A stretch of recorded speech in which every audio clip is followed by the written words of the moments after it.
या न्यूज बुलेटिनचे सहप्रायोजक आहेत गोकुळ।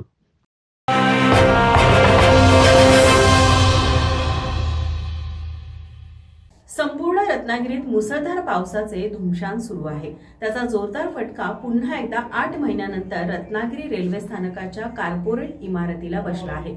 सुशोभित केलेल्या या दर्शनी भागातील इमारतीचे छत आणि क्लॅडिंग मधून पुन्हा पाणी गळती सुरू झाली आहे। त्यामुळे या इमारतीच्या नव्या सुशोभीकरणाच्या कामाच्या गुणवत्तेवर येथील प्रवासी वर्गातून प्रश्नचिन्ह उपस्थित होत आहे।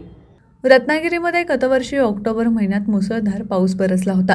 त्यावेळी झालेल्या वादळी पावसाने रत्नागिरी रेल्वे स्थानकावरील नवीन बसवलेल्या छताचे आणि क्लॅडिंगचे मोठे नुकसान झाले होते। सायंकाळच्या वेळेस त्यावेळी झालेल्या जोरदार वाऱ्यामुळे टीनचे पत्रे उडून गेल्याने क्लॅडिंग कोसळले होते।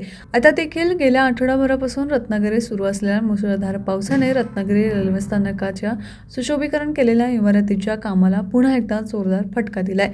सुशोभीकरणात नवीन बसवलेल्या छतातून आणि क्लॅडिंग मधून पुन्हा एकदा पाणी गळती सुरू झाली आहे। त्यामुळे रेल्वे स्थानकाच्या प्रवेशद्वारातच साचलेल्या पाण्यामुळे प्रवाशांसह रेल्वे यंत्रणा देखील हैराण झाली।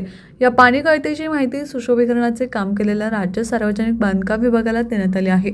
याबाबत या विभागाने दुरुस्तीचे काम युद्धपातळीवर सुरू केले।